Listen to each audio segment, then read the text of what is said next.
বাংলাদেশ মহাজির সংঘ বঙ্গভূমি সমান্তরালে নতুন ষড়যন্ত্র ১৯৯১ সালের শুরুতে যখন পুরো বাংলাদেশ একটি চরম বিশৃঙ্খলা অবস্থার মধ্য দিয়ে চলছিল, সকলে প্রস্তুতি নিচ্ছিলেন সংসদ নির্বাচনের ঠিক সে মুহূর্তে পশ্চিমবঙ্গে কলকাতার মাটিতে বাংলাদেশ মহাজির সংঘ নামে একটি সংগঠন দাঁড় করায় স্বাধীন বঙ্গভূমি আন্দোলনে জড়িত নেতৃস্থানীয় ব্যক্তিরাই ছিলেন এর মূল সংগঠক।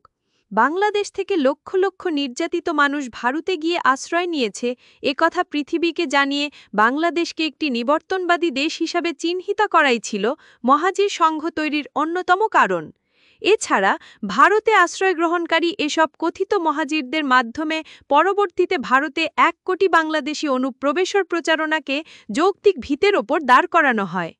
পুশব্যাক ষড়যন্ত্রের পটভূমিও ছিল এই মহাজির সংঘ।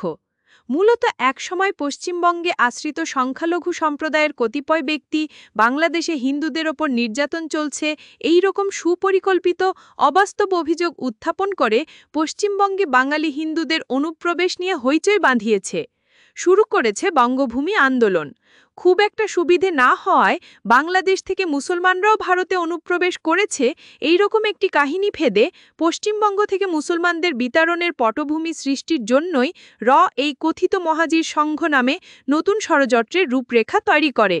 যদিও এই মহাজির সংঘ সৃষ্টি করা হয় ১৯৯১ সালের ফেব্রুয়ারিতে, কিন্তু এ নিয়ে ব্যাপক প্রচারণা শুরু হয় ৯২ সালে। এ ব্যাপারে পশ্চিমবঙ্গ থেকে প্রকাশিত মাসিক কলম পত্রিকার ফেব্রুয়ারি ১৯৯২ সংখ্যায় একটি সরেজমিন প্রতিবেদন প্রকাশিত হয়।